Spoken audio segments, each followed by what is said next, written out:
Okay, another video. So what happened with this thing?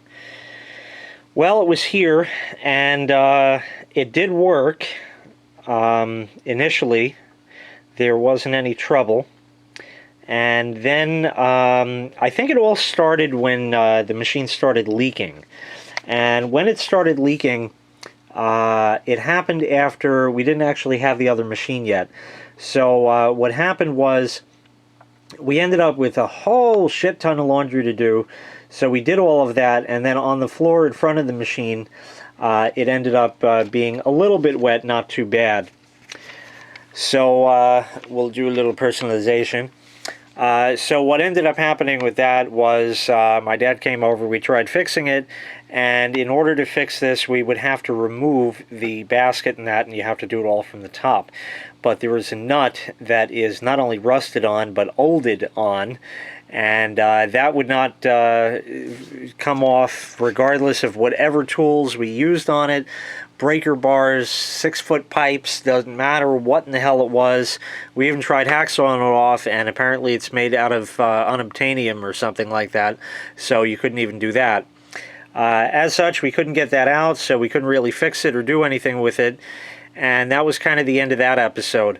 So I redneck fixed it. I probably made a video years ago on that, just by using a plain old kitchen sponge. Got a whole bunch of them. Saved up a couple old ones. I took the old ones from the kitchen, whatever, the old one here, and put that underneath the machine along with some others I had laying around or what have you, and that just kind of soaked up the mess. And it didn't really leak much after that.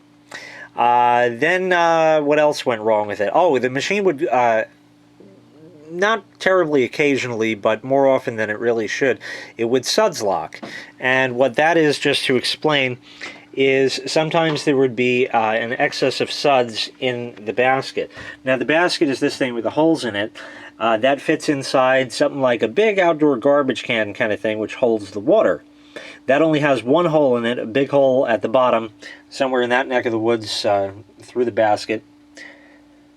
And that would be where the drain is, which goes to the drain pump and sends everything out.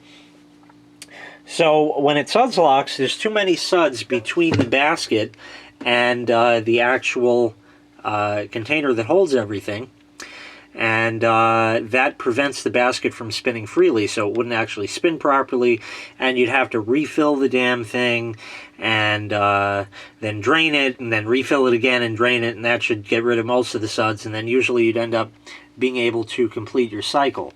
What else did it do? Oh, it had a problem where sometimes it would go to fill and it would never complete filling. The water would just run, and it would end up running right out of it and go into the drain something under the sink, and that somehow mitigated itself and came back from time to time and went away. The agitator dogs are shot.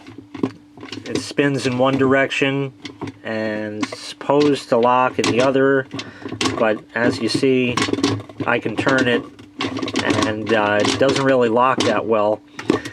And for that, you just take that crap out, and it's hard to see, but through there, the 4 lines going out in the pattern of an X have things underneath that. We're not interested in that. What we are interested in is down in here, and here, and here, and here. There are the 4 agitator dogs, and those things, I don't know if I don't think they really wear out per se on a machine like this, because they're just kind of round, and they lock up in an eccentric opening, and that's what's supposed to do it. But I think the fabric softener and water leak past this cover and get in there, and that possibly is what causes that. But in order to quote-unquote fix that problem, you can't just get new agitator dogs and whatever. No, it's the entire agitator. You have to get the entire assembly, like $100 and something. Totally fucking ridiculous. And that was that. Then about a year ago, we had the major problem with it, where the low-speed winding of the motor died on it, and after doing a lot of research and playing around for a couple of days, I was able to rewire the machine up so when it called to go to the low speed winding on the motor, it would go back to the high speed winding of the motor, and the low speed was left disconnected. Did that potentially lead to its demise? I don't think it did. It was very hard to diagnose what the problem was until I found the proper video on the YouTube TV. It was very hard to diagnose if it was actually a transmission problem or if it was a motor problem based on what the machine was doing. And as such, the machine... Oh, that's actually another problem, which we'll get to in a second. Anyway, so I rewired the motor back to the high speed. Like I said, I don't think it led to its demise, and the reason why is because when the machine was operating normally, when the low speed was operating normally, the machine would always initiate spin for just a couple of seconds on high speed and then switch to low speed. The high speed was just to get the initial, get everything going, the inertia overcome, and then it would switch to low speed. It would spin up low speed, even if the machine was set to normal high speed everything. It would spin up in low speed, and then after a while it would switch back to high speed. I think I can actually demonstrate that. You can at least hear the relay on it. Let me see how I can do this. I need to exit service mode. Maybe you just hit the button. Nope, not quite. So what we can do is just kill power. And put it back on. And now, yeah, now we're good. We'll go right to spin. Now, if you listen to the relays, I'm going to turn it on, and you'll hear cha-chunk chunk, which means high speed, low speed. And then I'm not going to leave it run, but after about another minute or so, it would actually go into high speed. But it should do it now. There you go. You got that cha-chung, chung. So that was high speed and going into low speed. So being that it would start on high speed anyway and just continue on as such in high speed, I really don't think that that had any thing to do with its demise. I think it's just because it's a piece of shit GE, just like the light bulbs. Let us see. I think we have some shit over here on the camera, so we'll clean that off a second. Let's do that. Just do that as well. And that looks better. Okay. So, anywho, what else did I want to say? Oh, the transmission. Yes, that was actually the most fun. That was actually, come to think of it, the original reason why we opened the machine to try to fix it to begin with. I had noticed on the inside of the machine, there was a sling of oil on the inside.